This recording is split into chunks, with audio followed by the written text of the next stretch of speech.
And what's up, everybody? Hello, how's it going? Hi, SML. Hi, let's see. It was somebody, Jesse Guidewire. How's it going? How's everybody doing? You guys having a good day? I hope you are. We got George back. He's not in here right now. But this is Ryan. Ryan's holding it down on the floor, telling everybody what to do. We got Levon over there. He's on the Ronin. We got the Robo cams everywhere. And we were having an argument a little bit ago, me and this Ryan guy. He says Air Force Ones are never, ever, ever, ever going out of style. And he makes fun of me because my white shoes are not the same as his white shoes. You should do a poll. I know, I should do a poll. Let's see. Do a poll. All right, so do we like Ryan's Air Force Ones? Or do we like these versatile, these are natives. These are the same shoes that my kids wear. They're waterproof. They look fancy. But they're basically glorified Crocs. Exactly. So Air Force Ones are Air Force Ones, they don't let your feet breathe. They're timeless. That's why you wear the appropriate socks, maybe? Okay. So I should be wearing, yeah. Yeah, you could be, yeah. Exactly. I'm not gonna. This is, you know how hard I worked for this studio? To have to wear socks, could you imagine? No, these like shoes, these foamy ones, they've got holes. They're the best, they're the best. Also, it's really, really hot here in California. So, you know. Where is George? SML, he's coming in just a little bit. Rocking in the free world.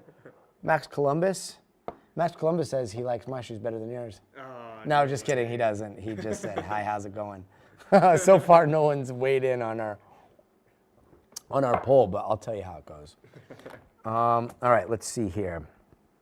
Let's go through the show today. So we are not gonna lead with Iran, but we are having it throughout the show. Some important stuff happening today. So let's talk about that first. We just talked to Gabe Gutierrez at the White House, so that's going to be a pre-record. But it's an interesting day. We saw the president kind of, all of a sudden he is saying that they are having high-level talks with Iranian officials and that the war may be over soon.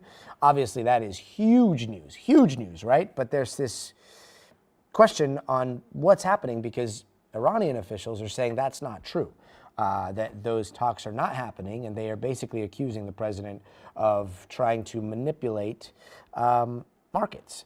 And so there's a lot of back and forth, and as you can imagine, nailing down specifics is a little bit difficult. But we're going to try to do that. We've got Gabe Gutierrez standing by. We're also asking, is the Strait of Hormuz open? Is the Strait of Hormuz closed? You're seeing these zigzags all across the market. We've also got some reporting from Richard Engel from Israel. He's got the latest on the ground there. And let's see, so we're gonna be doing that. And then we're gonna be talking about the latest flooding that's happening right now out in Hawaii, which is really, really bad.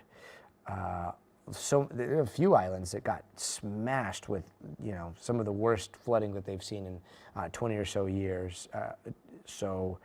I think Steve Patterson is going to join us live from Wailua. And then we've got all these meteors that keep, why don't we get a warning? I thought we had some pretty good systems on, hey, don't look up. Well, look up because there's about to be a meteor. Fortunately, no one's been hurt, but there was another meteor. This time it was over, I believe, Northern California, and then before that it was Houston. I do remember Rhonda. Are you Rhonda? Rhonda, Allery, Zach. How could I forget? They're the ones that started my whole entire career. Jesse, that's a really good idea. Can Jason Momoa be the governor of Hawaii one day? Well, if I see his name on the ticket, I will think of you. Let's see, my mug is right here. And we're gonna be leading with this deadly crash in LaGuardia. I don't know if you guys heard about this, but this one's really sad. It was It's an Air Canada passenger jet that hit a fire truck on the tarmac. And I believe, yeah, the pilot and the co-pilot were killed. There was a flight attendant that I believe was ejected from the plane. And it's pretty horrific. NTSB has been giving updates throughout the day. And just a little while ago, we heard some ATC video, or some air traffic control chatter that was just hard to listen to. I mean, you can hear some people talking about what just happened and what that says about those moments. You'll hear it for yourself in just a little bit here. Stephen Romo covered the floods yesterday on Nightly. Yep, and now Steve's there. Steve Patterson is the one that's in Hawaii for us tonight. Will Trump back Vance for president? Alfie, what do you think? I don't know. I have no idea what's going to happen in the future. All right, let's see here. So I think we're going to try to do the same thing that we do all the other times. Definitely TikTok, definitely YouTube. And then should we fire up the Twitch stream as well? Let's see here. Put mainstream news on Twitch? What could go wrong, right? Let's see here. Firing up Twitch. Boom. Okay. Twitch is up. All right. Let's see what happens. Yeah. And if you guys, yes, I do remember Josh. Was it Josh? I could see it being Josh. I hope you're Josh. I miss Josh. Yes, you will see George in just a second, SML. Do I have a take on Iran denying that they spoke with Trump? Is confusion a take? Because that's my general take on, actually, that's my constant take. It's a very confusing time. And as you can imagine, oh, George is here. George, SML is very excited to see you. You haven't been around for this. Have you seen this thing? Medical leave. I got my knee replaced. Nice. Well, we've got like an official chat now. Look at this. So this is TikTok on here. This is YouTube. This is the chat. This is what everybody, this guy was like, Gotti, can I see George? That's SML. Hi, George. Hi, guys. Yeah. So every day we now have this. Oh, you want to see all the cool toys? Watch. So what I've done is, this is my iPad camera. Okay. And then this kind of sits with us throughout the show. Okay. And so during the commercial breaks, I get to talk to the chat here. They don't have to, they can watch the commercials on the big TV, but if they want to have a question answered, then they can just put it right here in the chat about a story, and then we can answer it. Looks like you got good in participation. Yes. Yeah, so far, Jesse says the Speaker of the Parliament is who we have been in contact with. We have been in interesting. Yes, Jesse. So Jesse is talking about some reporting about who the president may or may not be in contact with in Iran. It's great. I mean, here, it's wonderful. So this is where the conversation continues. But watch this, George. This is through my iPad. Watch this. Ready? Look at this. So when the show starts, it looks like this. All right? So the show's going to be right here, and then this just down here. But then I can go full show, and then I could also do this. And normally, Lisa's right here. And so Lisa's in the control rooms up here. Then we've got the full multicam from that shows the studio, shows everything that's going on behind the scenes, and then it's got this, and then our show is right here. Wow. Pretty cool, huh? Not too many people have that. No one has it. We're the only ones. We built it ourselves. Actually, Kevin built it. He's a genius. So, yeah. All right, that's the rundown. Hot water. Thank you so much, George. Yes, please. Actually, just with the tea bag, but hot water is the best. Let's see. Hello, Purple Glitter. How are you? Jesse. Yeah.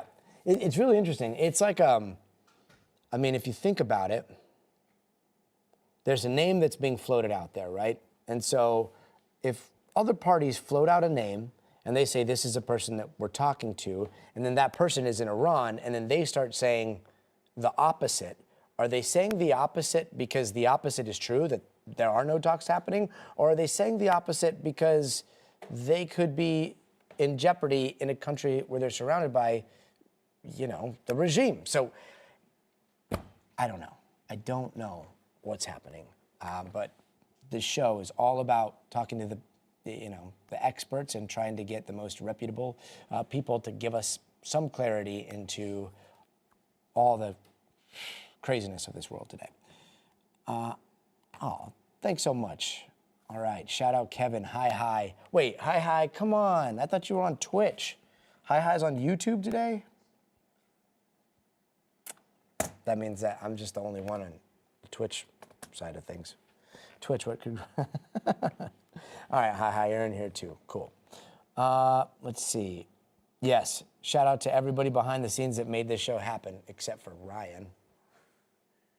I'm just mad because my Air Forces are better than his cheese shoes. My cheese shoes? Swiss cheese shoes. Yeah, okay, Ryan's calling my shoes cheese shoes. That's great. They are a little holy. Swiss cheesy, Yeah. All right, you guys have to tell us what you think here. Let's see here. We've got about 2.5 minutes till the show starts. So if you're wondering what we're talking about, this is your first time wandering into this stream. This is Stay Tuned Now. And this is the camera from my iPad. And you'll see the iPad on my desk as I do the news. And in about 2 minutes, the news will start. Stay tuned, which is a new show that we do here on the NBC News Now network.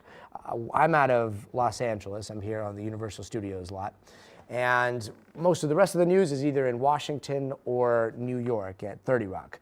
But our show is the show on the west, sometimes looking east, sometimes looking west of us, but it's got a little bit more of a kind of a California vibe, if you will. So we do things a little bit more conversationally here. And part of that conversation... Watch that first sip. I feel Thanks so a little much. bit too tall. George, you're the best. Thank you. Part of that conversation is a two-way street. At least that's what I'm hoping for. So that two-way street is right here in the chat. You guys can ask questions. You guys can say what you think about the world events. Love to hear your takes, as long as they are respectful and cordial and everybody gets along. But for the most part, people do. So we really, really appreciate that. Yeah, seriously, hi, that's exactly what I feel like every single day that he's around, just making me feel like, Channel 7 reporter here in LA that's just going to check on neighbors' noise complaints. If you know, you know. Let's see here.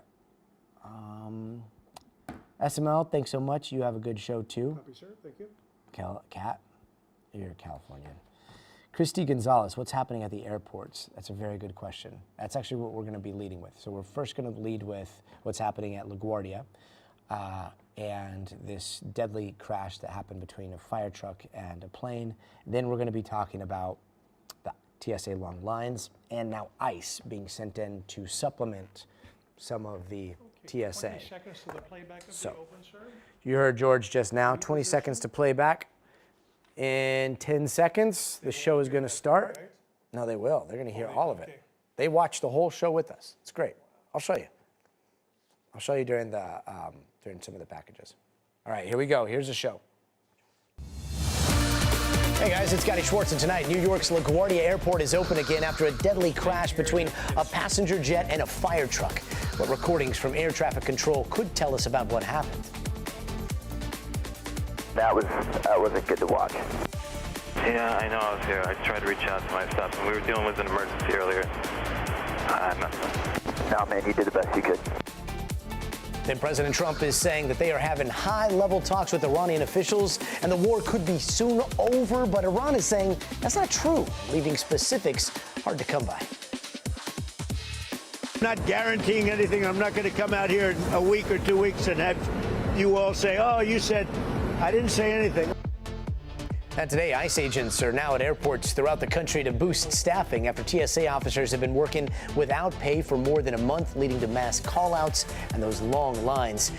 And parts of Maui just got a year's worth of rain in just a few days, and that's not even the worst of it. We're on the ground with a live report. And a toy aisle in Missouri becomes a crime scene after fentanyl was found in the packaging of a Barbie doll. How police ended up tracking down some of the other dolls that were already sold.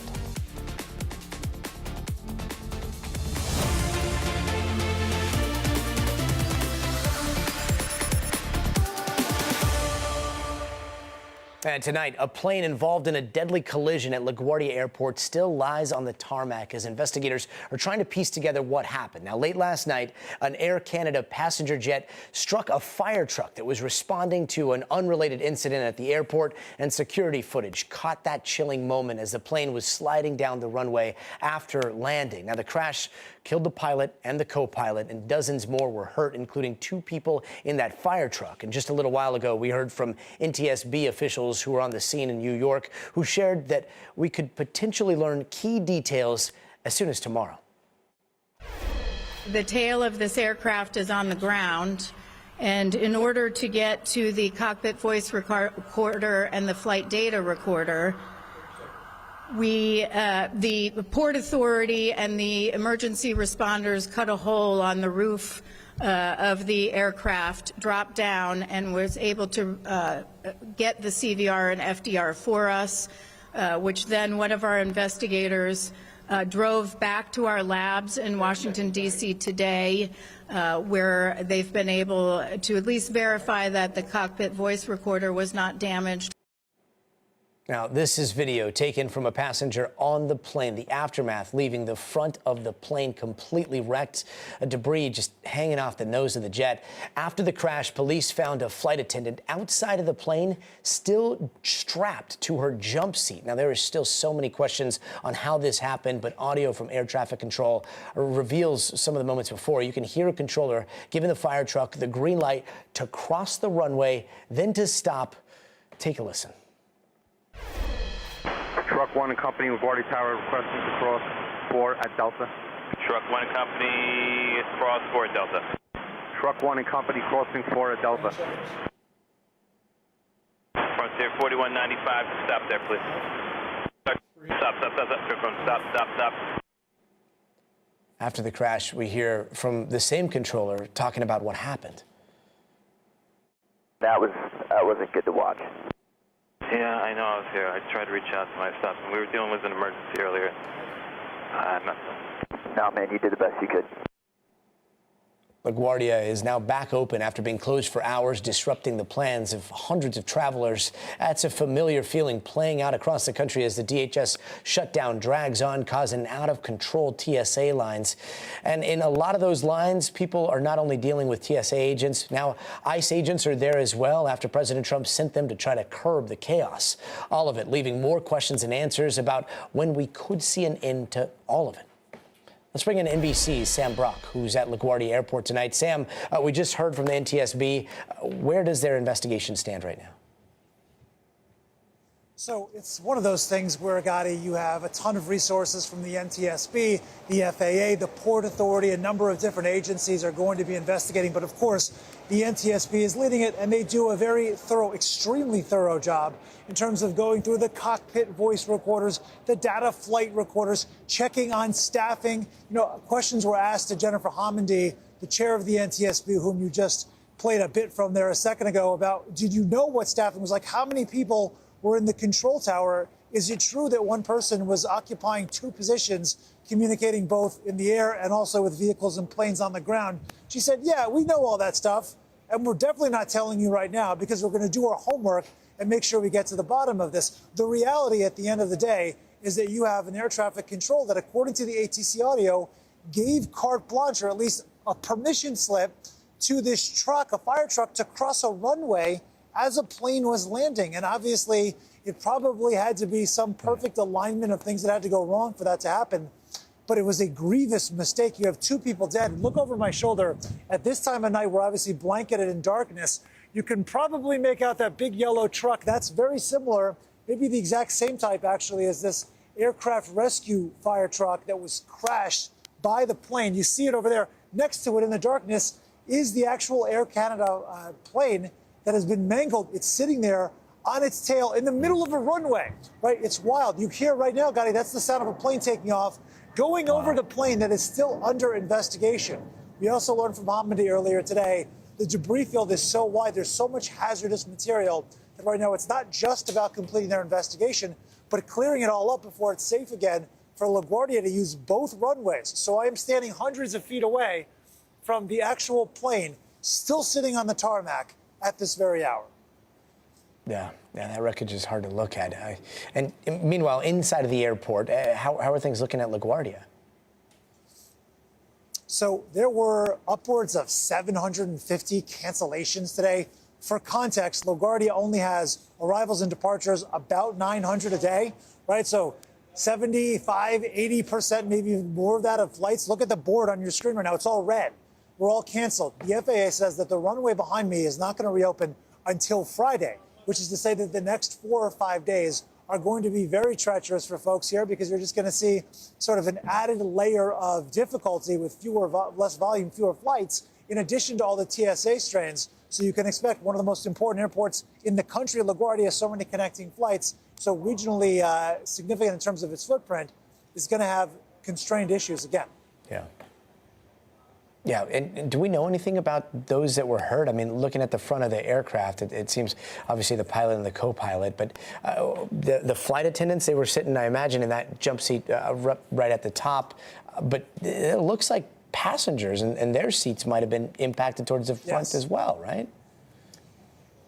Gotti, I am going to break this down for you. This is sort of a startling figure. 41 people were transported to the hospital. The plane only had 72 passengers. More than half the people had to go to the hospital after this kind of a collision. And I did talk to actually a couple, a fiance, future husband and wife. The wife, her name is Peyton Norstrup.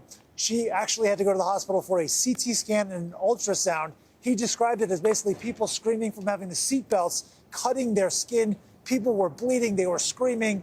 Peyton's mom talked to us about what it was like to find out from her daughter that she had experienced this trauma. Take a listen.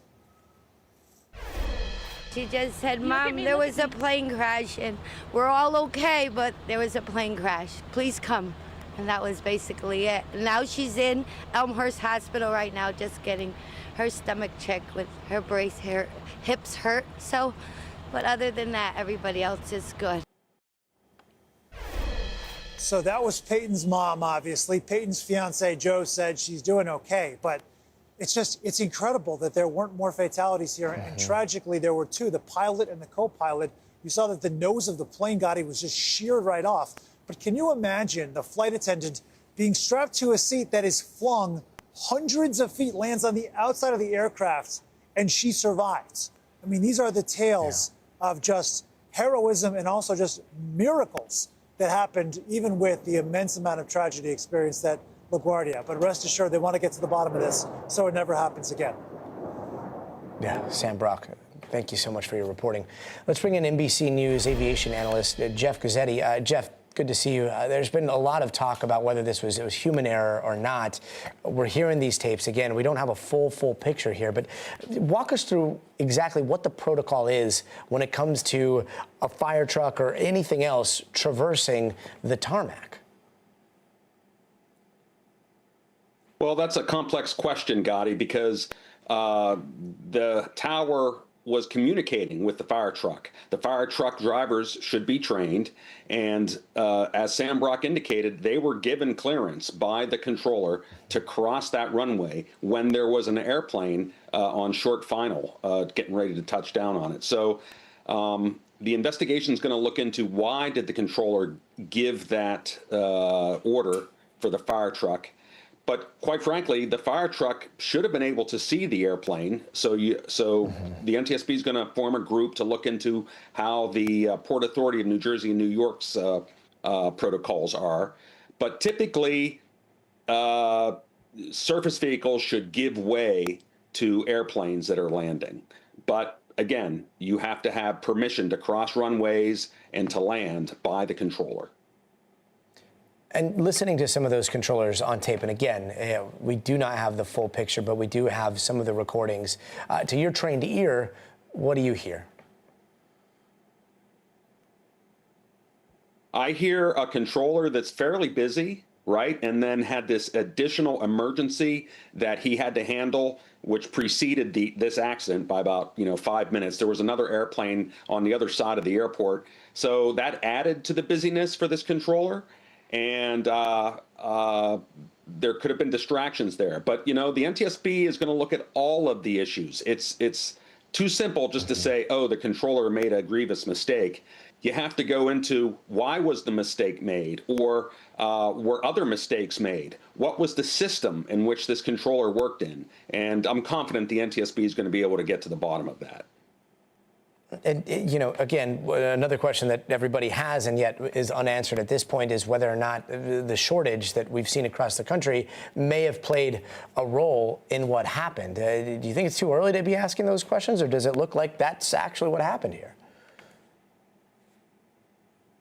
I do think it's too early to answer that question. But quite frankly, you know, Secretary Duffy came right out and said this tower was not short-staffed, at least not significantly short-staffed, and had a lot of controllers there. So staffing, even though it's a problem nationwide, it may not have been an issue in this particular accident. We just don't know yet. And then looking at these images, the front of the plane, I mean, it is so horrifically mangled. It happened after touchdown, I imagine going 100 to 200 miles an hour or so. Is there anything that the pilots could have done after touching down there to make an evasive maneuver? Or, you know, when you have a plane that's heading straight, do you want to keep it straight to make sure that you can save as many people as possible? That's a good question, Gotti. And again, I think the NTSB is going to deep dive into that and conduct simulations. But looking at the video, I can tell you, you know, if the pilots were concentrating on landing, and they would not have expected a vehicle coming out in front of them.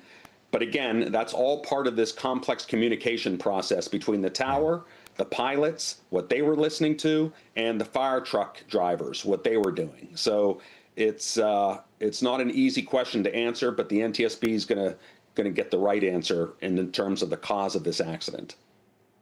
Yeah, and it's just a reminder of all the things that happen every time any of us touch down safely. You know, our prayers go out to their families. Jeff Guzzetti, thank you so very much for joining us. And as we mentioned, TSA lines are getting out of control at airports across the country, and now ICE agents have been thrown into the mix to try to offer some relief, but that is also bringing its own controversy. NBC's Jesse Kirsch is at a crowded Atlanta airport to see if it's working. Tonight from Chicago's O'Hare to Atlanta and Houston, some seeing hours-long security lines. It's ridiculous. And tonight, a new twist. The Trump administration sending hundreds of ICE agents in hopes of speeding things up. They'll do great.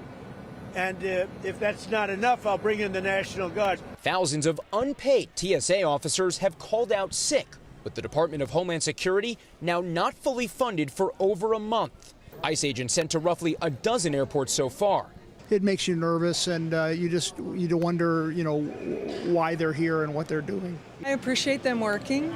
I feel bad for the TSA people not getting paid. A senior ICE official tells NBC News agents can help check IDs and handle crowd control, but they're not trained on X-ray machines. In Atlanta, we saw ICE agents helping this woman into a wheelchair. The only fix is if there's another group of federal employees that are certified to process passengers as the TSA is. ICE seeming to have little impact on the morning rush here. Typically, you want to give yourself about 2 hours at the airport in case you run into a line. But if you think this looks bad, these people are in the same line, and it stretches to baggage claim. And that line doesn't end until it reaches the other end of the terminal and spills onto the sidewalk. And tonight, President Trump also saying he's asked ICE agents at airports to not wear masks. I'm a big believer that they should be able to wear masks when they go and hunt down, you know, murderous criminals and others. But for purposes of the airport, I've requested that they take off the mask. Meanwhile, this woman was arrested by ICE Sunday at San Francisco's airport. DHS says she's from Guatemala, had a deportation order signed by a judge, and tried to flee as officers were deporting her. DHS saying the incident was unrelated to efforts to help TSA. Gotti, here in Atlanta, the GM says the only quick fix is finding a way to pay TSA because it can take months for those officers to be trained, and they are the only federal officers certified to screen the flying public. Gotti. Jesse Kirsch, thank you so much. Meanwhile, it is day 24 since the war with Iran started, and there's some major news tonight that might mean this war could all be over soon. but not according to the Iranians, or at least the current Iran regime. Now, as the devastation continues to spread across the Middle East, President Trump has announced the U.S. and Iran held very strong talks that could end the war, and he has postponed strikes on Iran's power plants for at least 5 days. Take a listen to this. They want very much to make a deal. We'd like to make a deal, too. We're going to get together today by probably phone, because it's very hard to find a country. It's very hard for them to get out, I guess. But we'll at some point very, very soon meet. We're doing a 5-day period. We'll see how that goes. And if it goes well, we're going to end up with settling this. Otherwise, we'll just keep bombing our little hearts out. To Iran directly? To no enrichment whatsoever, even for medical purposes, civilian purposes? They have. Thank you. Okay, but who is the they? Well, according to Iran, that's not true. The Speaker of their parliament says no negotiations have been held with the U.S. and that Trump's claim otherwise is just fake news to manipulate the financial and oil markets. And we're going to get a reality check from the ground there from Richard Engel in just a minute. But first, let's go to NBC News senior White House correspondent Gabe Gutierrez, standing outside the White House right now. Gabe, Trump says that they are talking to the Iranians. The Iranians say that they are not. Do we have specifics here? No, we don't, Gotti. At this point, so much of this is up in the air. And it was actually a surprise announcement by the president earlier today that, just less than 48 hours after he had made that threat to obliterate Iran's power plants over the weekend, he came out and struck a very different tone right before the markets opened today. At this point, what the president is saying is that his son-in-law, Jared Kushner, and his special envoy, Steve Witkoff, are speaking with the Iranians. But you just heard from the multiple Iranian officials today saying that is not happening. Now, so far, there's some conflicting reporting about where this is going to head over the next couple of days. We don't yet have confirmation on whether the U.S. officials might be speaking with intermediaries in person over the next several days, exactly where any potential meeting might happen. We're still trying to nail all that down. The White House telling me late today that this is a very fluid situation. So it all, again, is unclear what happens at the end of this 5-day period and whether President Trump reverts to that previous threat that he had to try and take out Iran's energy infrastructure, Gotti. Meanwhile, it seems as though Iran is saying that this was to affect the markets, which did react to the president's announcement here. The markets do react on so many of those big Trump announcements. How long does the upward trend usually last? I know I don't want to say something like this because obviously we are in uncharted territory, but when we see a big announcement from the president. Well, look, that's anyone's guess at this point, Gotti. However, we do know that the markets do not like uncertainty. And that perhaps is why we had seen over the past 4 weeks, that the Dow Jones had suffered 4 straight weeks of losses. You just saw right there the numbers, though. The Dow was up more than 600 points today. And also significantly, Gotti, the price of crude oil was down to about $88 a barrel today. In the overnight hours, it was up over 100. So, yes, Iranian officials are saying that this announcement by the president was meant to manipulate the markets. His threat against Iran's energy infrastructure did come over the weekend. Of course, the markets were closed, although there were futures that we were looking at earlier today that suggested that they were being primed for a very difficult day. And then his announcement came before the markets opened.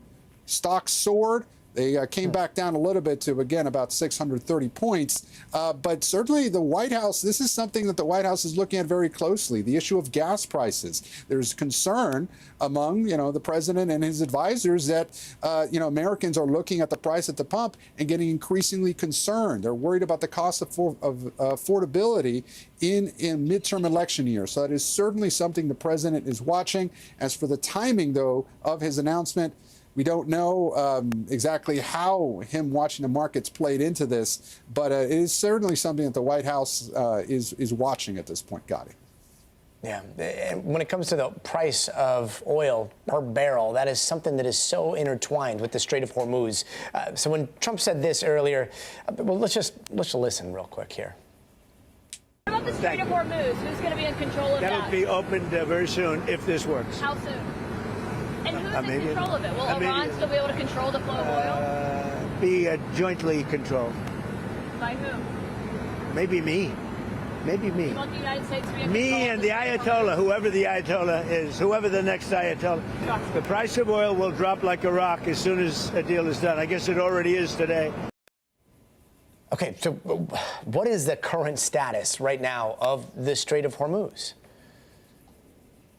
Well, essentially, Gotti, it is closed at this point. It's not reopened yet. The president's sounding optimistic that it would be reopened, and there you see it right there. It's a key waterway where some 20 to 25% of the world's oil flows through and has a huge influence on oil prices around the world. Now, late last week, we had reporting that the Pentagon was getting ready to send and was in the process of sending, several thousand, at least 2,200 troops and sailors into the region to give the president options on what to do next. But the reality is any of the options that the president is considering regarding the Strait of Hormuz is very complicated and unclear how this will play out.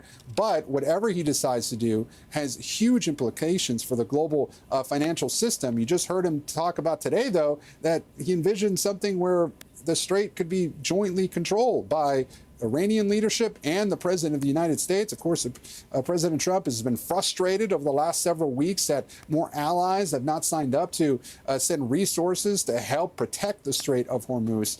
But again, a lot of unanswered questions right now about what exactly the president envisions for this critical waterway, Gotti. Yeah, aside from him and possibly the Ayatollah controlling the strait there. NBC's Gabe Gutierrez, thanks so much. And there are a lot of players involved here besides the United States and Iran. So where do they all stand right now? Let's head over to Tel Aviv, where NBC News chief foreign correspondent Richard Engel breaks it all down. President Trump is now sending very encouraging signs, perhaps to signal the markets that this war is winding down. But the Iranians are not sounding very convinced. They are sending conflicting messages. It could be because their leadership structure is in disarray. They are under attack.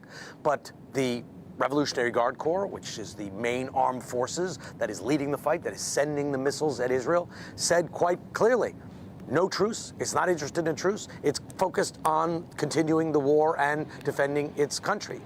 The Israelis, who are obviously fighting this war hand in glove with the United States, Prime Minister Netanyahu also made it clear that he's continuing the war. He said that President Trump thinks that there's a good chance that there could be a deal. And he didn't say, I don't think that there's a good chance, but he didn't add his commentary. But he did say to the Israeli people that Israel will continue with its military objectives, continuing to strike Iran, and it is continuing to strike Iran right now. Also continuing to attack Hezbollah in Lebanon. And it is not just Hezbollah targets that are being hit. Territory of Lebanon is being taken. Some Israeli officials are now openly talking about making the Israeli border, shifting it and making it inside Lebanon and having Israel extend all the way up to the Litani River. And the Israeli military has been systematically destroying bridges along the Litani River. So while President Trump is talking about a potential ceasefire, one could come, but at least three of the sides, if you include Hezbollah, that are fighting currently, are sending either mixed messages or direct messages that they have every intention to keep this war going.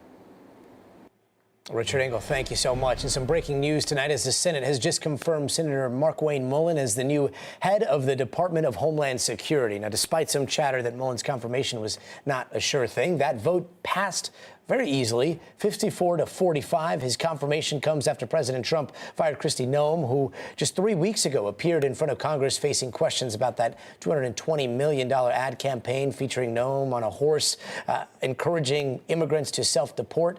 Trump told NBC News that he, quote, wasn't thrilled with. Her firing also coming after the turmoil in Minnesota that led to the deadly shootings of 2 protesters and allegations of an affair with a top aide. Let's bring in Sahil Kapoor to talk a little bit more about this vote. So, Sahil, a very different hearing from when we saw Noem on Capitol Hill. Was this a confirmation, a surprise, or was it always a given?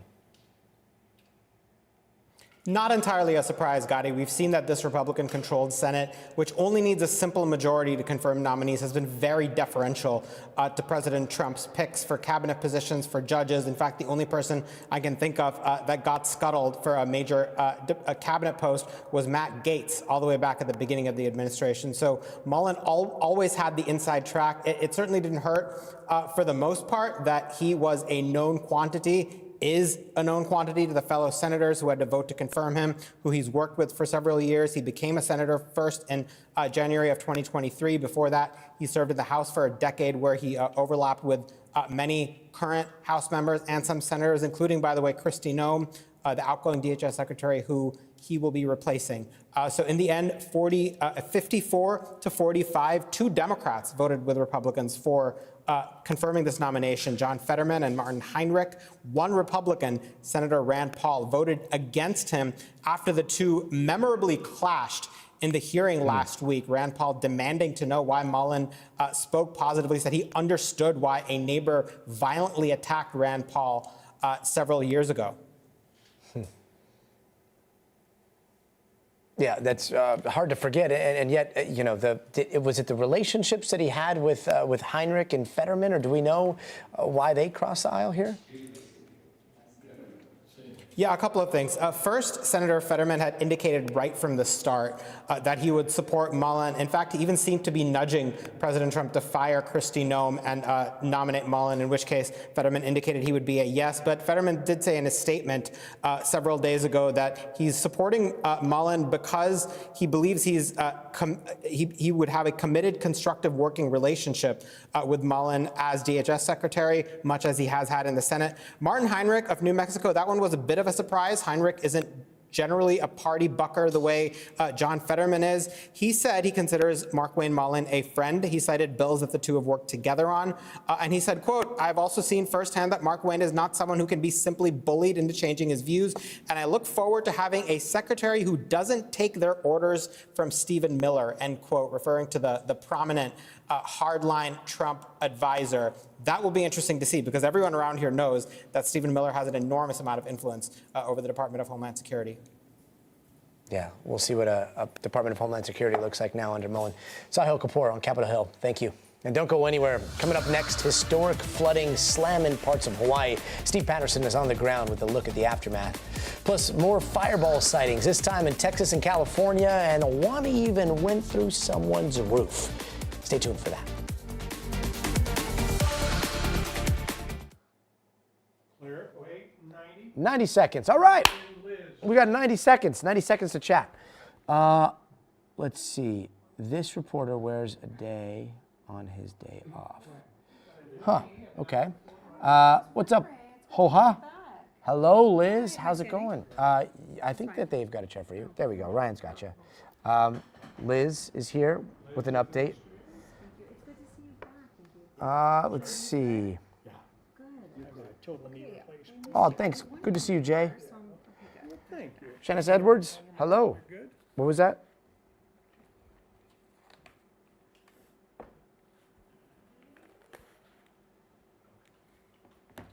Got it.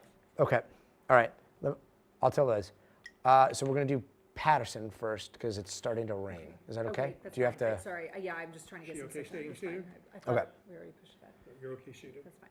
So yeah, we'll do headlines, Patterson, and then yeah.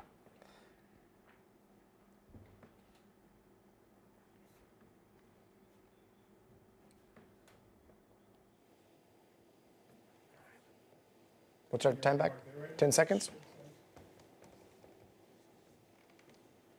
Okay. 10 seconds, Gotti. Here we go, please. Standing in 5, 4, 3. Hey, welcome back. Here are some of the other headlines we are watching tonight. Officials now say at least 34 people were killed after a Colombian military plane crashed shortly after takeoff this morning. That plane was carrying 125 troops and crew members. The Colombia's Air Force is investigating the cause of the accident. And a woman who accused Bill Cosby of sexual abuse was awarded $19.2 million today by a civil jury. Donna Motzinger accused Cosby of sexual battery and alleged the abuse took place back in 1972.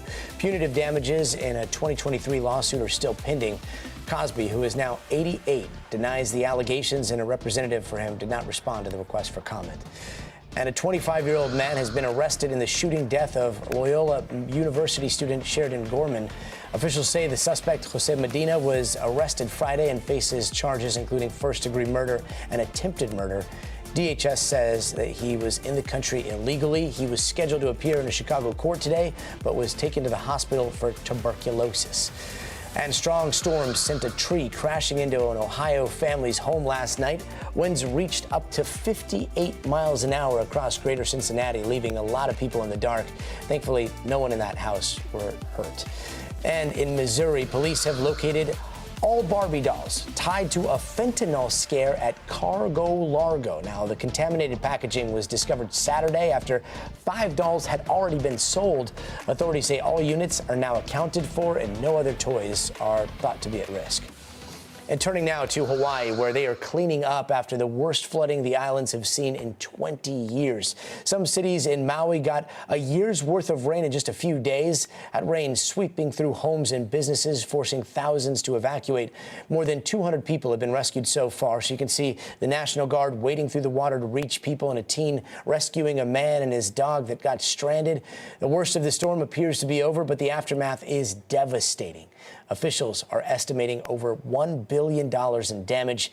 Take a listen to one woman who saw her home get destroyed. We've been here almost 20 years. We lost everything. My children's, pictures, just real sentimental stuff. Now it's like, now where we go from here. Let's go out to NBC's Steve Patterson, who is joining us now from Waialua in Oahu. Steve, it looks like it's raining where you are. After everything that the people have gone through there, are they going to be looking at a storm that's similar in size? No, hopefully this is just pockets of rain, typical of, being on a tropical island. It's a little bit unpredictable here. We thought all the rain was done, but it's not deterring the cleanup effort. As you see, maybe to my right, pulling hose with shovels. These are all volunteers. They're community members. They are neighbors. They're people who just wanted to grab, jump in, and help out. And this is something that we've seen now for the past, 2 days now. And really, it's a community effort. We haven't really seen much in the way of local officials. We know they're on the ground. We've seen the National Guard here. You can see, look at this. They're tilling the soil, essentially. They're trying to get as much of this water out of here as they possibly can, and now we're being dumped with more. So it's sort of it's an effort that we've seen that has really been heartening to the community here, because people have lost so much. Pretty much every house you've seen, if it's in a low-lying area, if it's anywhere like below my knees as far as the foundations, those houses are gone. They're rotted through. A lot of the floodwaters ripped through homes, took them, uprooted them, and if not, they've ruined the insides of those homes. We've been spending days now speaking to those people who essentially lost everything, and here's what they're telling me. Listen to this. I'm still in shock. I mean, I don't think it hit me yet. This is our family home, and to see it like this, it's destroyed. Seeing the community come together and, all the hardware, all the machinery that's come through, all the hands that have helped is incredible. Really difficult to hear. It's one of many stories that we've heard in this area. This, by the way, the North Shore of Oahu, Hawaii's most populous island, the hardest hit area. If you were here a few days earlier, Gotti, the mud would have been up 6 inches, pretty much to your kneecaps. The floodwaters, though, chest high. We spoke to people who were rescuing 50, 60 people in one night, starting very early in the evening, just going home to home and finding people. Thankfully, that means nobody died, no serious injuries as far as we know at this point. Got it? Yeah, and all we see behind you is Hawaiians showing all of us how communities come together. Steve Patterson, incredible reporting. Thank you so much. And turning now to the disappearance of Nancy Guthrie, we're getting these new details tonight about a specific date that investigators are looking into. Our colleague Savannah Guthrie posted another plea over the weekend asking the community to come forward with any information, writing, quote, "No detail is too small. It may be the key." The statement also mentions key dates, including January 11th, but that's where there's some confusion right now, as the Pima County Sheriff has now said January 11th, 3 weeks before Nancy's disappearance, was the date that Google had provided to authorities and then retracted. Let's bring in Liz Kreutz, who's been following these developments. So, Liz, a lot of confusion over January 11th and Google's involvement. What's the latest? Yeah, so if you've been following this case, you would know that neighbors have been telling us for weeks that when investigators have come to their home, they've asked them specifically for footage the weekend of the abduction, of course, but then also for January 11th, 3 weeks before the abduction. We have now learned the origin of that date. According to the sheriff, it came from Google, that when Google, which owns Nest Cameras, retrieved some of these surveillance images, they came back to them and said, we think that one of the images, it's the image that doesn't show the suspect wearing a backpack, the other ones do, that image may have been from January 11th. That prompted investigators to then go ask for footage from that day, thinking that the suspect showed up to Nancy's home on that date. But the sheriff says that Google then came back to them and said, you know what, actually, we cannot say for sure that photo was taken on that date or any specific day. So ultimately, it just raises the question of, did the suspect come to Nancy's home before? And it's sort of an unsatisfying answer. We still don't know. They're still looking for footage from January 11th, but that's also why the sheriff has said any footage from all of January. Look for that and send that to us. And Liz, you know, this is something that all across the country people are saying, and they're wondering the same question that I've heard in our newsroom, and I've heard people ask you, as somebody that's covered this every single day, and that is, like, what is taking so long? It's been 2 months, and I know that's a hard thing to answer, but why is it taking so long? Yeah, I think it's a complicated answer. It's a confluence of a lot of things. We already have gone over some of the sort of unfortunate sort of situational things. The neighborhood is very dark. The homes are set back, so nobody in the neighborhood really seems to have much security footage. Nancy's didn't have a subscription for her security footage, so it wasn't really recording. It was very hard to even scrape and find the few limited images that they were able to get. There is, though, a lot of hope in the sense that every expert I have talked to over the past several weeks has said that, okay, yes, they haven't found the suspect yet, but they have really good evidence in a picture of the suspect. We know that they're also working several other leads, and that this often does take time, and that it can take months, it can take years. Hopefully it doesn't, but that it will get solved. People really are hopeful. And some of that evidence that everybody's always hopeful about is DNA. Do you know, has that turned up anything? So we know that they did get some unknown mixed DNA from inside the home. We don't know a lot of specifics on it, but I can tell you that the last time I spoke to the sheriff, he did say that that is still very much a viable lead. They see it as one of their strongest leads. There are labs that are currently analyzing that DNA, and they are hopeful that ultimately it will.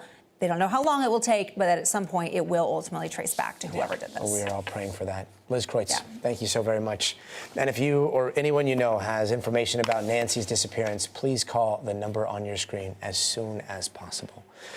And if you thought last week's meteor sighting in Ohio was this once-in-a-lifetime opportunity, well, space apparently had some other ideas. Take a look at this fireball blazing across the sky in Northern California last night, with over 200 reports submitted to the American Meteor Society from the Bay Area all the way out to Sacramento. And heading over to Houston, there was another daytime meteor spotted. Priscilla Thompson has more details on that sighting. This ball of fire streaking across the night sky.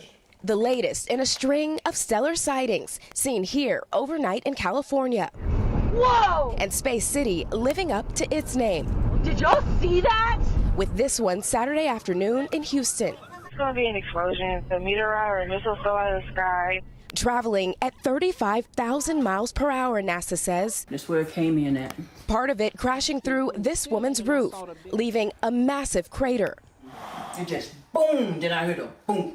The meteor was about 3 feet in diameter, NASA says, and weighed about a ton before it broke apart in the sky, sending researchers and hunters alike to this park searching for fragments. Yeah, so I found 2 meteorites this morning. So how does it feel? I was very excited. You know, it's very exciting to find it and know that you're holding something that just 2 days ago was in space. 3 galactic spectacles in the past week, experts say. Whoa, what the was that? this in Ohio. The size of the meteor is pretty big. You can see the fireball more easily. An out-of-this-world experience that one need only look up to see. Priscilla Thompson, NBC News, Spring, Texas. Quite the souvenir there. Priscilla Thompson, thank you so much. And coming up, ambulances for a Jewish volunteer service are at the center of an arson attack. What we're learning is police are calling it a hate crime.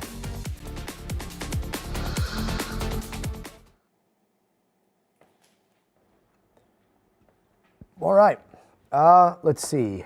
Dun, dun, dun, dun.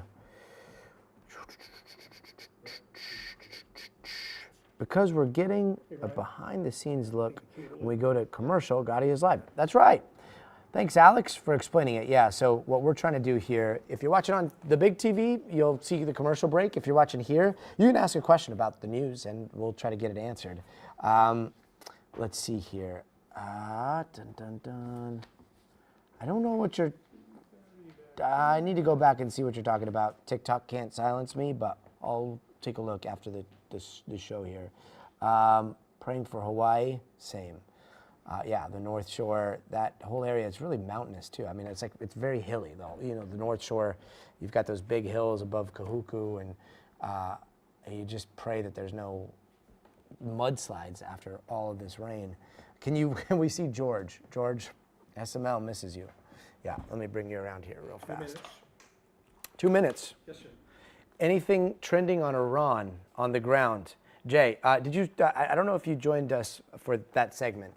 It is very confusing today. You've got the president who is saying that they are in high-level talks. You've got Iran saying, no, they're not.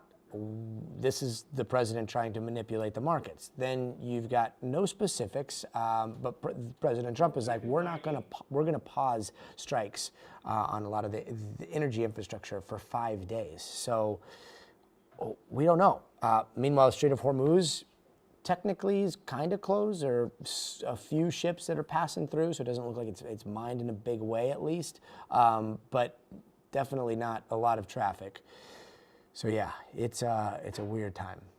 And we'll see what develops throughout the year. But definitely feels like the tone has changed a little bit. That's George. George is saying we're back in 1 minute. The George cam. All right. Ask and you shall receive.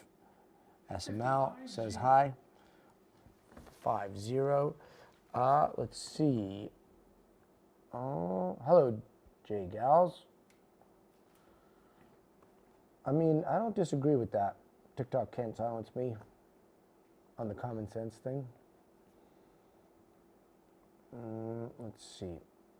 We're back in 30. Oh, you have a very special hi. Look at who says hi, George. We got 30 seconds, so be careful. This is Lisa. Okay. Lisa says hi. Lisa, thank you. Yeah. Lisa's the executive producer of the show. We miss her very much. Usually, Standing, please, 10 seconds. usually Lisa's right here, but she's not, as you can see. 5, 4, 3.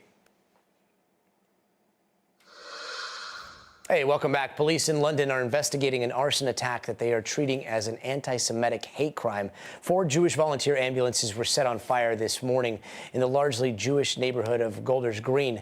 CCTV footage captured the moment 3 people in hoods walked towards the ambulances and lit them on fire before running away. And so far, no one has been arrested. Joining us now from London is NBC News correspondent Danielle Hamamdjian.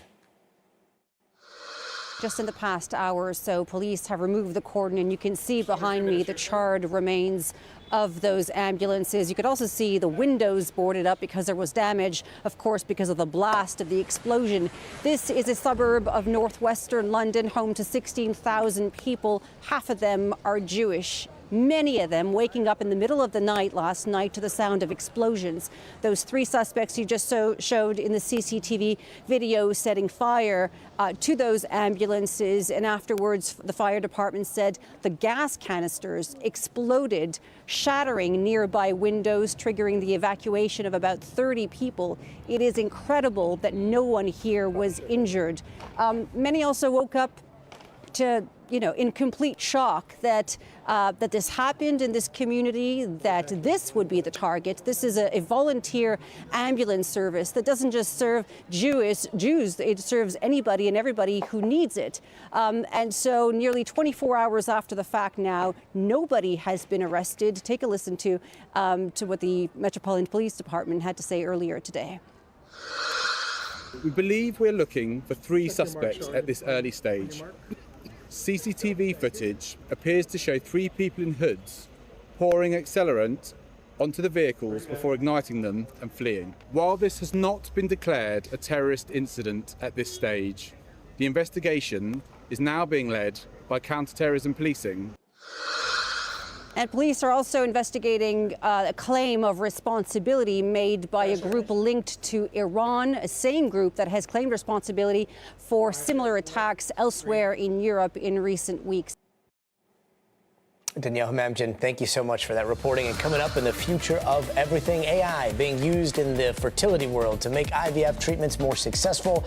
But are the costs going down too? That's straight ahead, so stay tuned.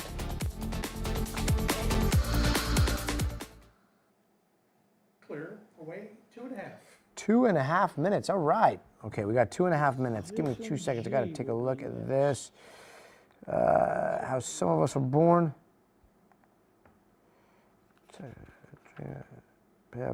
Tech dream come true. Future role AI and how some of us are born.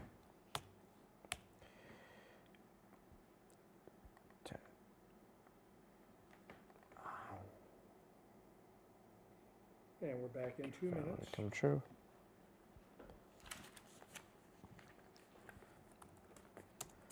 Take work out of IVF.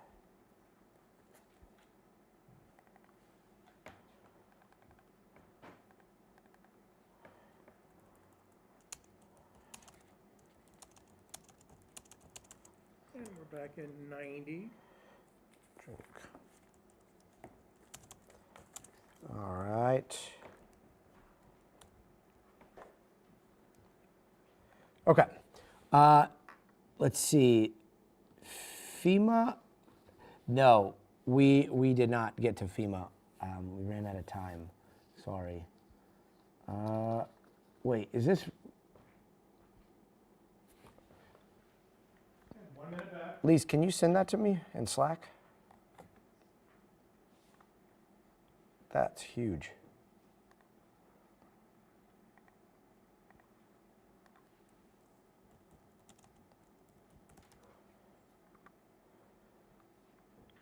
We're back in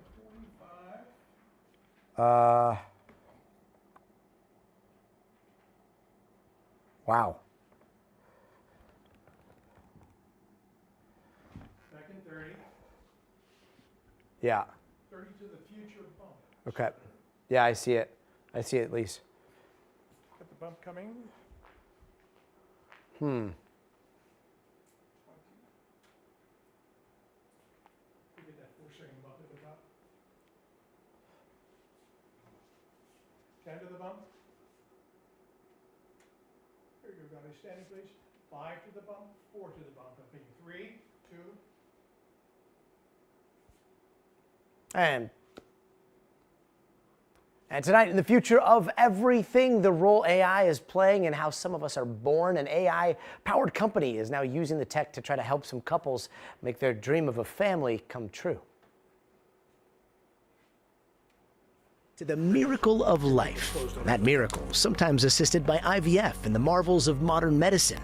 Along that comes the cold reality of dollars, cents, and a baby at a price. I know it sounds crude or vulgar when you say people are buying a baby, but essentially they're here because they want to buy a child. And up until now, the costs are often a big question mark during already stressful times. My wife and I had 5 rounds of IVF. But Nader Al-Salim, the founder and CEO of Gaia Fertility, says using AI, they've come up with a way to make IVF treatment so predictable, they have a no baby, no fee guarantee. With the availability of data today and the sort of proliferation of AI at large, you can isolate every step of the way and really understand what is going to happen What are the scenarios and what are the probabilities? Al-Salim's pitch is not just about tech, but financing. Typically with IVF services, couples pay as they go for treatment, and that can range from $20,000 to $60,000 or more.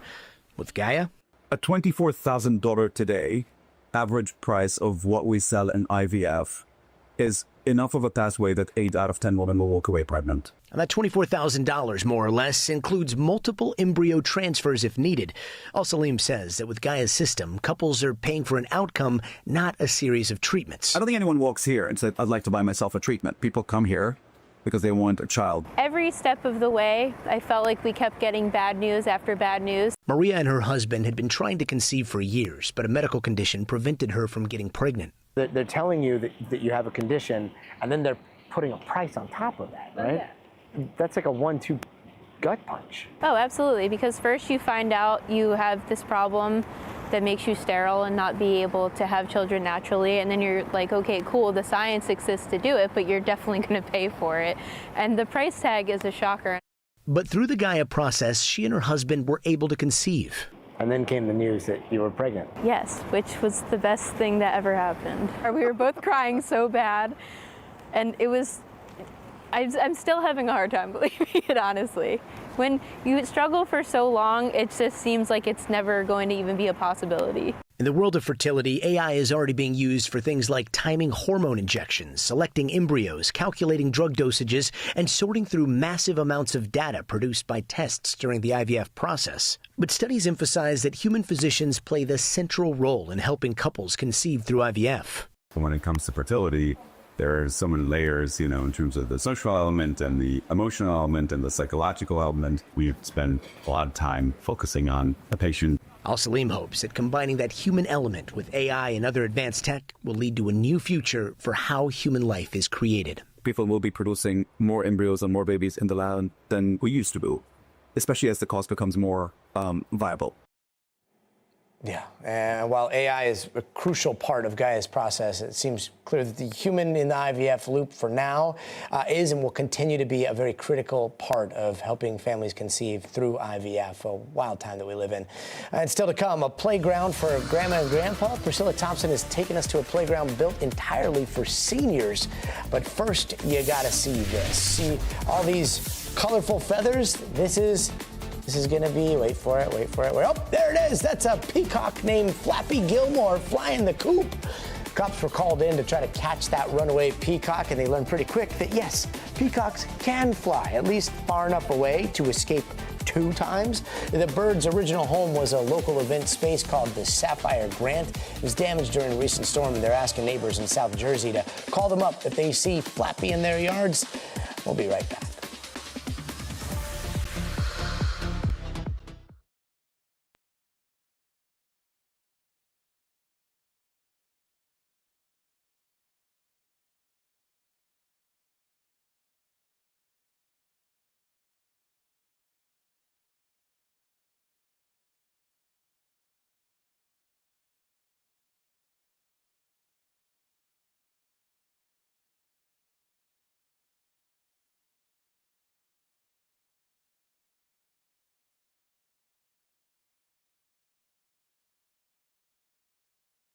The audio. Can you hear me now? There we go. Flappy is a legend. I was muted. There we go. We got it taken care of here. Yeah, sometimes. So this is the end of the show from the studio. We pre-recorded some stuff a little bit earlier. And if you watch on TV, on NBC News Now, on any TV, Samsung, Roku, whatever you're watching on, Peacock, just pull it up and you'll be able to watch the rest of the show. You'll also see the commercials, but we shot that a little bit earlier. So I'm going to peace out and I'm going to go check on what, who was it? 1180111. They flagged a little bit earlier this breaking news out of Texas. I'm going to go try to find out some more information about that. Let's see. But SML, thank you so much. Very great to see you. Tina, always wonderful to see you come in after the stressful parts.